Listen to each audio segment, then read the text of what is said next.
वातींचे अनेक प्रकार, त्यातला आपण महाशिवरात्र वात आज बघणार आहोत. आपण गेल्या वेळेला पण त्याचा व्हिडिओ टाकला आहे, परंतु तो डिटेल्स एवढा नव्हता. तर आज सगळे वातीचे प्रकार तुम्हाला दाखवते आहे. फुलवात आहे, बेलवात आहे, लांबवात आहे आणि फुलवातीची लाखोळी कशी करायची आहे. तर ह्या ठिकाणी वातींचे प्रकार भरपूर आहेत. तर आपण नेहमीच आपल्या किचनच्या रेसिपी टाकत असतो, परंतु ही सुद्धा आपली एक धार्मिक श्रद्धा आहे की आपण वाती का लावायच्या. तर त्याच्यासाठी शेतातला छान कापूस आहे आणि त्या कापसानेच बनवलेली महाशिवरात्र वात. तर महाशिवरात्र वात करत असताना कापूस कसा आपण तयार करायचा तिथपासून तर अगदी वात तयार करेपर्यंतचा आपण ह्या ठिकाणी पूर्ण इत्थंभूत व्हिडिओ तुमच्यापुढे मी आणला आहे. तर ह्या ठिकाणी कापूस काढून घेतला आहे आणि धनुष्यबाणासारखंच कामटीचा असा एक धनुष्य तयार करून त्याच्याने कापूस आपण पिंजतो. तर तो कापूस पिंजला ना तर बघा हे सूत जे आहे ना ते सूत अगदी एकसंध एकसारखं छान निघतं आणि धागासुद्धा व्यवस्थित एकसारखा निघतो, लांबपर्यंत धागा जातो. आता तुम्हाला आधी जे की महाशिवरात्र वातीच्या वरती ज्या 11 किंवा 21 वाती असतात, जर तुम्हाला 11च वाती ठेवायच्या, एक तर ती नंदी महादेवाची वात असते किंवा मग पार्वतीची वात असते, असं त्याचं महत्त्व आहे. आता ते डिटेल्स जे आहेत ते मला घरात सासूबाई सांगतात. तर ह्या पद्धतीने त्या 21 पदरच्या इकडच्या साईडने 11 घ्यायच्या, इकडच्या साईडने 10 अशी जॉईंट वात असते, त्या आधी करून घ्यायच्या. आपल्याला 11 जर लावता आल्या तर 11 लावायच्या, 21 लावायच्या तर 21ही लावू शकतो. त्याच्यावरचं ते जेवढ्या लावायच्या तेवढ्या तुम्ही लावू शकतात, मात्र 11 किंवा 21 एवढ्या आपण त्या वाती लावू शकतो. तर त्याच वाती आधी आपण करून घेत आहोत. ह्या पद्धतीने सूत सुळसुळीत निघण्यासाठी काय करायचं हे मी तुम्हाला सांगितलं आणि पुढे कशा पद्धतीने सूत आपल्याला व्यवस्थितरित्या गुंडाळून घ्यायचं आहे हे पण मी तुम्हाला सांगते.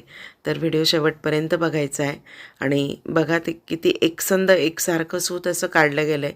सूत पक्कं कसं काढायचं तर ते तुम्हाला मी दाखवते पुढे. ह्या पद्धतीने त्या वाती आपण तोडून घेत आहोत.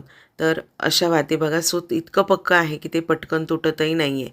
तर ह्या वाती करून घ्यायच्या. आता ही जी वात आहे ना ही 21 पदरची, तर अशी वात आपण गणपतीला पण लावू शकतो. तर बघा आता कापूस कसा पिंजायचा तिथपासून तुम्हाला मी सांगते. तर ह्या पद्धतीने कामटी जर असेल किंवा मग आता पतंग आपले जे निघतात तर त्या पतंगाच्या कामट्या असतात, तर त्या कामट्या पण घेऊन जर तुम्ही अशा पद्धतीने तयार केला ना बाण, तर कापूस इतका छान होतो, हलका होतो आणि सूत काढण्यासाठी मात्र लांबलचक सूत काढायला कापूस मऊ लुसलुशीत असा तयार होतो. तर ह्या पद्धतीने कामटीने कापूस पिंजला जातो आहे. कापूस पिंजल्यानंतर त्याच्यामध्ये जर कापसामध्ये गाठ असेल तर ती बाजूला होते आणि कापूस जो आहे तर तो सरळ एकसारखा एका तारेत तयार होतो. ह्या पद्धतीने बघा. आणि आता आपण सूत कशा पद्धतीने काढलं आहे ते पण पाहतो आहे. तर ह्या ठिकाणी असं सूत इतकं व्यवस्थित आणि छान काढलं गेलं आहे बघा. लांबलचक असं सूत काढून घेतो आहे आपण. तर तुमच्याकडे पेनची काडी असेल तिच्यानेही सूत गुंडाळून घेतलं तरी चालतं किंवा मग असं जुना तांब्या जर असेल ना तर त्याच्या गळ्याभोवती आपल्याला असं सूत आपल्याला काढून घ्यायचं आहे ह्या पद्धतीने. तर सूत असं सगळं काढून घेतलं आहे आणि आता कापूस कसा जॉईन करायचा ते पण तुम्हाला दाखवतो. तर हा कापूस बघा किती फ्लफी झाला आहे आणि तो अशा पद्धतीने जॉईन करायचा. इतका भराभर पटापट धागा एकसारखा सुटतो ना त्याचा, खूप छान. तर ह्या पद्धतीने धागा असा पटापट सुटतो आहे आणि मला तरी वाटतं की ही जी पिढी आहे तर ही एकमेव एकच पिढी आहे आता की जी अशा पद्धतीने वाती बनवते आणि सूत काढण्याची जी टेक्निक आहे तर ती खूप छान आहे. तर आता ह्या ज्या गोष्टी आहेत तर ह्या का पुढे आणण्याचं काम की वाती आपण का लावतो, वात का लावली जाते, 750 पदरची वात का लावली जाते. तर आमच्या आई सांगतात 750 पदर म्हणजेच आपण जे 7.5च्या फेऱ्यात असतो त्याच्यातून आपल्याला कुठेतरी एक उसंत मिळावी किंवा मग आपलं देवाजवळ आपण जे बसतो आराधना करतो तर त्याचं एक फळ मिळावं त्याच्यासाठी ही वात लावली जाते. आणि ती जर तुम्ही महाशिवरात्रीला त्याचं वात लावली, त्याचं व्रत आपण जर केलं की आपण दर महाशिवरात्रीनंतर दर महिन्याची येणारी जी शिवरात्र आहे त्यालाही 750 पदरची वात लावली. मात्र संक्रांतीला त्याचं उद्यापन करावं लागतं. तर अशा 750 पदर मोजून घ्यायचे असतात. तर हे पदर असे मोजायचे आहेत. तर 375 375 दोन्ही साईडला मोजायचे किंवा मग एका साईडला 350 घ्यायचे, एका साईडला 400 घ्यायचे. अशा पद्धतीने 2 टाईपमध्ये म्हणजेच धागा न तुटू देता 2 बाजूने आपल्याला ही वात जोडायची. तर मी सांगते की दर महिन्याला का लावायची, तर ते व्रत करायचं दर महिन्याला लावण्यासाठीचं. मग अशा महाशिवरात्रीपासून जी वात लावतो आपण, तर संक्रांतीच्या शिवरात्रीपर्यंत ही वात लावायची आणि संक्रांतीला पुन्हा आपल्याला 13 किंवा 11 वातींचा वाण लावायचा. मग अशा वाती द्यायच्या की ज्या हे व्रत करू शकतात किंवा त्यांनी व्रत केलेलं आहे वातीचं, अशा महिला भगिनींना ती वात पुन्हा आपण वाणात द्यायची असते. धागा जर थोडा खंडित झाला तर पुन्हा जॉईंट करायचा आणि पुन्हा तो गुंडाळायचा. अशा पद्धतीने वात गुंडाळत जायची. तर हे वर्षभराचं व्रत मी केलेलं आहे आणि त्या पद्धतीने संक्रांतीचे वाण पण दिलेत. तर अशा पद्धतीने ह्या धाग्याला जॉईन करायचं, कारण करणं कुठलाही सोपं नाही आहे. तर आता त्या सासूबाई माझ्या करतात म्हणून आम्हाला शक्य झालं आहे हे सगळ्या गोष्टी. आणि पुढे रुद्रवात असते, महारुद्रवात असते, बेलवातीची लाखोळी लावून झाली, माझी फुलवातीची लावून झाली आहे आणि आता रुद्रवात आणि महारुद्रवात ह्या तयार आहेत, पण लावायला जाणं होत नाही आहे. तर अशा पद्धतीने ही जी वात आहे, तर बघा इकडे आपण आधी आता त्या ज्या मोजतात ना, तर ते 375 एका साईडला मोजून घेत आहेत आणि 375 एका साईडला मोजून घेत आहेत. तर अशा पद्धतीने मोजत असताना खूप निगुतीने शांततेत काउंट करावं लागतं. खूप शांतता ठेवून एकाग्र चित्ताने ह्या गोष्टी काउंट कराव्या लागतात. आता हा जो तांब्या भरला आहे ना, तर याच्याने एक साईड मात्र आपली पूर्ण होते. दुसरी साईड करण्यासाठी पुन्हा धागा काढावा लागतो.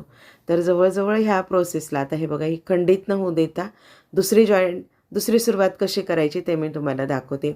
तर अशा पद्धतीने दुसऱ्याही साईडची सुरुवात करायची. बघा किती व्यवस्थित हे जे आहे ना, तर माझी आई पण बनवते, सासूबाई पण बनवतात.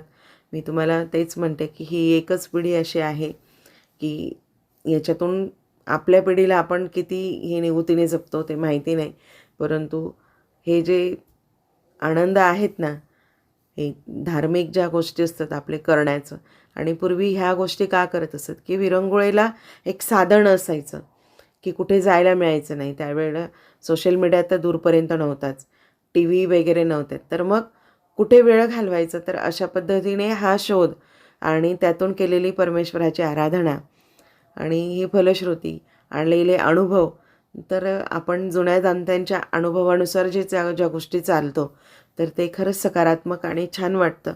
तर अशा पद्धतीने इकडे 350च्या वरती म्हणजे 375 पदर मोजून झाले, तर ह्या ठिकाणी पण 375 पदर त्या मोजून घेतले. तर अशा पद्धतीने हे सगळं जॉईंट झालं आहे.